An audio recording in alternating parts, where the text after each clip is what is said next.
grande orgulho para o CASA poder representar na Festa Nacional Luxemburguesa a comunidade portuguesa, sobretudo sobre a nossa cultura, com o folclore, com o fado, com a missão católica ao nosso lado. Acho que realmente estamos orgulhosos, devemos nos sentir todos orgulhosos por poder participar na Festa Nacional Luxemburguesa de todos nós.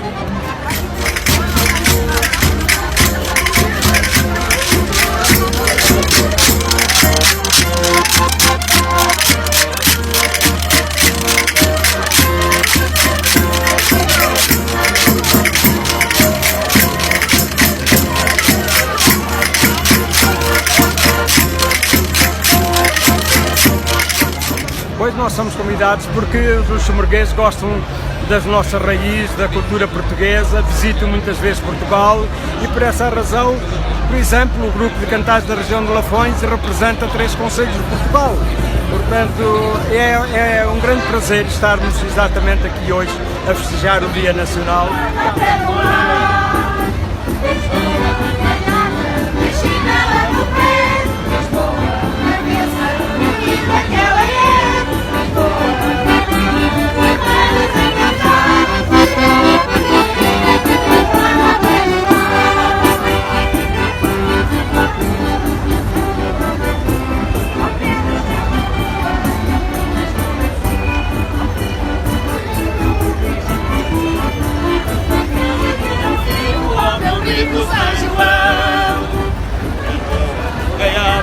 De chinela no pé,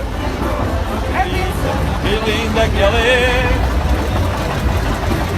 Vai ela se cantar, sereia pequenina que devoava ao pé do mar.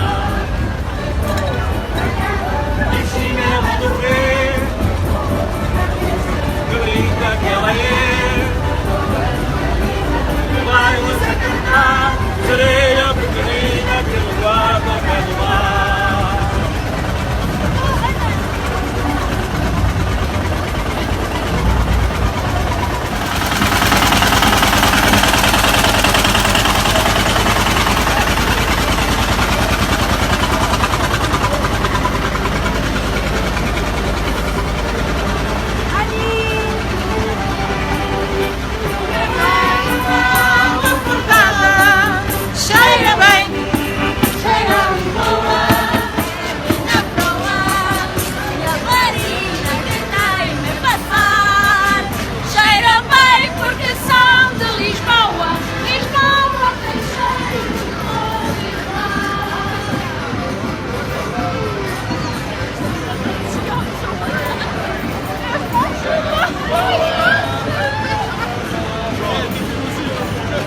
Somos uma comunidade, somos muito bem aceitos através dos luxemburgueses e somos a única instituição que subimos à tribuna de honra para condecorar o Grande-Duque e a Grande-Duquesa, a família real, porque são sócios honorários do CASA e que é um grande prazer para nós termos esse privilégio de podermos representar Portugal também e as comunidades portuguesas aqui no Luxemburgo. Eu deixo aqui também, no Dia Nacional Luxemburguês, o convite para festejarem connosco os 40 anos do CASA com a presença da família real, o Grande-Duque e a Grande-Duquesa, e contamos também com a presença do Presidente da República Portuguesa, que será uma grande festa da comunidade portuguesa no dia 10 de abril de 2020.